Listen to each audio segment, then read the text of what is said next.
Good morning. You are listening to UpReach, a morning devotional presented by the Church Street Church of Christ in Lewisburg, Tennessee, to encourage you as you face the opportunities and challenges of today. Let's begin this day together with some inspiring thoughts from God's holy word. Come to me, all you who labor and are heavy laden, and I will give you rest. Take my yoke upon you and learn from me, for I am gentle and lowly in heart, and you will find rest for your souls. For my yoke is easy, and my burden is light. Matthew chapter 11, verses 28 through 30. I know it is early. Did I catch you yawning? You know, there are several reasons why people yawn. People yawn because they are tired and therefore sleepy. When you come to think of it, this must be one of the sleepiest generations in history. On any train or bus or airplane, you will see people asleep, or at least with their heads nodding. You see people asleep in church, although that's no new thing. And what is more surprising, you even see them asleep in a movie theater. Sleep is a very wonderful thing. I know that it is a mistranslation, but it is an inspiring mistranslation when the Bible says, He gives His beloved sleep. Sleep in itself, apart from any drugs and medicines, is the best of all cures. Not to be able to sleep is the worst of all afflictions. People yawn because they are tired, because they are hungry, and because they are bored. How to stop yawning?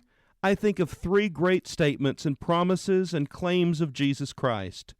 Jesus says, as the NEB so beautifully translates it, "Come to me, all those whose work is hard, whose load is heavy, and I will give you relief." Matthew chapter 11, verse 28. When he was an old man of nearly 80, in spite of his traveling and his writing and his preaching and his organizing, John Wesley said that he had not known what it was to be tired for years.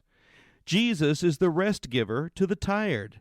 Jesus says, "I am the bread of life. He that comes to me shall not hunger, and he who lives in me shall never thirst." John chapter 6, verse 35.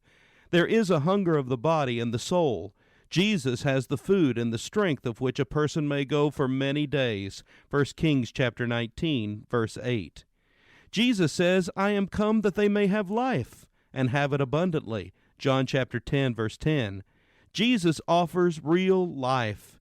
In living this life, no one can ever be bored. What about you today? You are up early, but did you get enough rest? Are you going to find yourself to be yawning through this day, failing to see and recognize the joy God sets before you? Why not pray that God will lead you to the truly abundant life that may be found in Him today? This has been UpReach, a presentation of the Church Street Church of Christ in Lewisburg, Tennessee. I am Kyle Bolton, the pulpit minister at Church Street, and I would like to personally invite you to come and share times of Bible study and worship with us each week.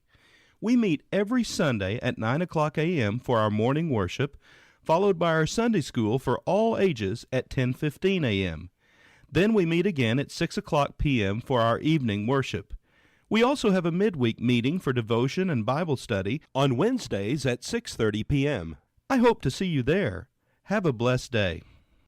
I've heard them sing, He paid the price and Jesus bore it all. I've heard them sing, I'm coming home, and hear the Master's call. I've heard them sing the modern songs and songs of long ago. But amazing grace, how sweet the sound, is the sweetest song I know.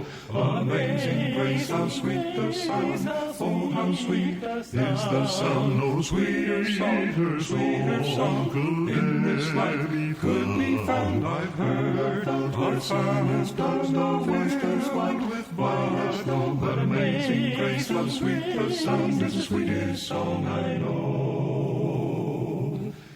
It was the song my mother sang in sweet and humble voice.